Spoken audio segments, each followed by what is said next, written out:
আজকে হঠাৎ করেই দাবি আদায় ঐক্য পরিষদের পক্ষ থেকে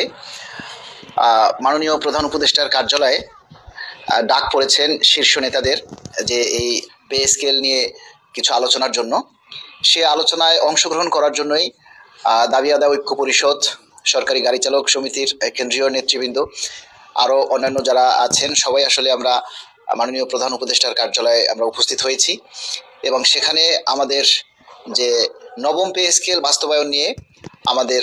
মোটামুটি আলোচনা ফলপ্রসূ হয়েছে এবং আমরা আশাবাদী যে আমাদের যে কাঙ্ক্ষিত যে সময় ডিসেম্বরের মধ্যেই নবম পে স্কেলের গেজেট প্রকাশ হবে বলে আমরা আশাবাদী। এবং আপনারা জানেন যে গত 5ই ডিসেম্বর আমরা কেন্দ্রীয় শহীদ মিনারে একটি মহাসমাবেশ আমরা আয়োজিত করেছিলাম, মহাসমাবেশ পালন করেছি। সেখানে সারা বাংলাদেশের প্রতিটি জেলা উপজেলা থেকে এবং শহর, বিভাগীয় শহর থেকে লক্ষাধিক কর্মচারী আমাদের সেই মহাসমাবেশে উপস্থিত হয়েছেন এবং সেখানে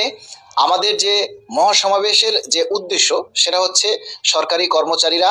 আজকে যে মানবেতর জীবনযাপন করছে, সরকারি কর্মচারীরা যে কষ্টে আছে, সেই কষ্টের কথাগুলি লাখো কণ্ঠে আওয়াজ তুলে সরকারের নজরে আনার জন্যই আসলে সেই মহাসমাবেশ। এবং সেই মহাসমাবেশ